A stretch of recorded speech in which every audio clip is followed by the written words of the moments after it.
Exodus chapter 10.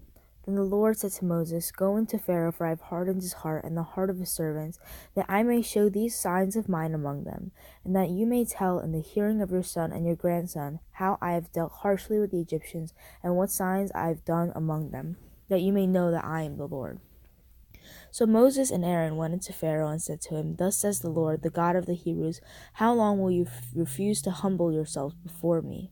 Let my people go, that they may serve me. For if you refuse to let my people go, behold, tomorrow I will bring locusts into your country, and they shall cover the face of the land, so that no one can see the land.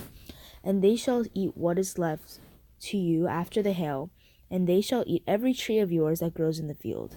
And they shall fill your houses and the houses of all your servants and all of the Egyptians, as neither your fathers nor your grandfathers have seen, from the day they came on earth to this day. He turned and went out from Pharaoh. Then Pharaoh's servants said to him, How long shall this man be a snare to us?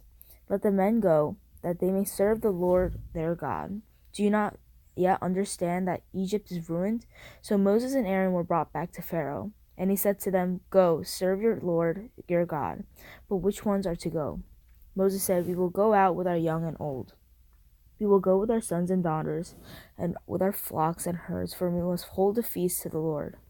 But he said to them, The Lord be with you, if I ever let you and your little ones go. Look, you have some evil purpose in mind. No, go, the men among you, and serve the Lord, for that is what you are asking. And they were driven out from Pharaoh's presence. Then the Lord said to Moses, Stretch out your hand over the land of Egypt for the locusts, so that they may come upon the land of Egypt and eat every plant in the land, and all that the hail has left. So Moses stretched out his staff over the land of Egypt. And the Lord brought an east wind upon the land all that day, all that night, when it was morning. The east wind has brought the locusts. The locusts came over in all the land of Egypt and settled over the whole country of Egypt. Such a dense swarm of locusts has never been before, nor ever will be again. They covered the face of the whole land, so the land was darkened, and they ate all the plants in the land, all the fruit of the trees, and the hail had left. Not a green thing remained, neither tree nor plant of the field, through all the land of Egypt. Then Pharaoh hastily called Moses and Aaron and said, I have sinned against the Lord your God and against you. Now therefore forgive my sins, please, only this once, and plead with the Lord your God only to remove this death from me. So he went out from Pharaoh and pleaded with the Lord. And the Lord turned the wind to a very strong west wind, which lifted the locusts and drove them into the Red Sea. Not a single locust was left in the country of Egypt. But the Lord hardened Pharaoh's heart, and he did not let the people of Israel go. Then the Lord said to Moses, Stretch out your hand toward heaven, that there may be darkness over the land of Egypt, a darkness to be felt. So Moses stretched out his hand toward heaven, and there was pitch darkness in all the land of Egypt of 3 days.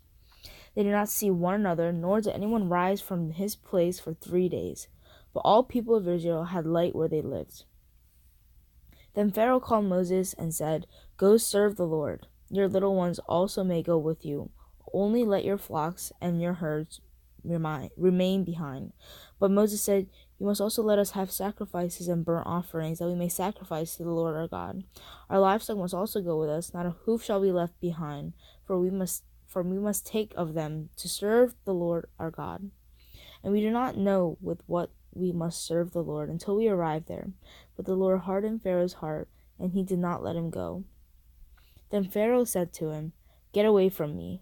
Take care never to see my face again, for on the day you see my face you shall die. Moses said, And you say, I will not see your face again.